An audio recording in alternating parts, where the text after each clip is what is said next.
प्रत्येक आठवड्यात ना आपल्याला पालेभाज्या किंवा फ्लावर, कोबी हे सगळं खाऊन कंटाळा आलेला असतो. त्यामुळे दुसऱ्या आठवड्यात मी कडधान्याच्या भाज्या बनवत असते. त्या सिंपल सोबर बनवल्या तरी पण भारी लागतात. त्यातलीच ही एक भाजी, ही भाजी तशी मी इंस्टाग्रामवर एका रीलमध्ये पाहिली होती. तर त्या प्रकारे म्हटलं आज ट्राय करावी. तर काय केलं, थोडंसं कांदा आणि खोबरं ना चांगलं तेलात काळपट होस्तोवर भाजून घेतलं आणि मस्त असं मिक्सरमध्ये ग्राइंड करायला काढून घेतलं थंड होस्तोवर.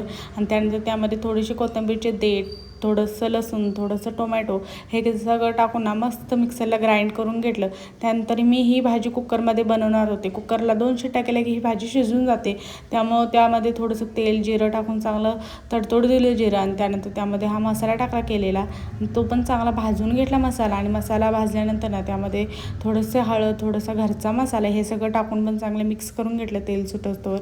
आणि हे सगळं झाल्यानंतर ना मस्त असं चवळी रात्रभर जी भिजवलेली ना ती टाकली. बटाटा मोठा मोठा चिरून टाकला आणि चांगलं मिक्स करून घेतलं. मिक्स केल्यानंतर त्यामध्ये थोडंसं म्हणजे 1 ग्लासभर पाणी टाकलं, गरम पाणी टाकून घेतलं आणि त्यानंतर 2 ते 3 शिट्ट्या केल्या. आणि ही भाजी खरंच खूप भारी लागत होती. मी पहिल्यांदाच ट्राय केली पण खूपच भारी झाली होती.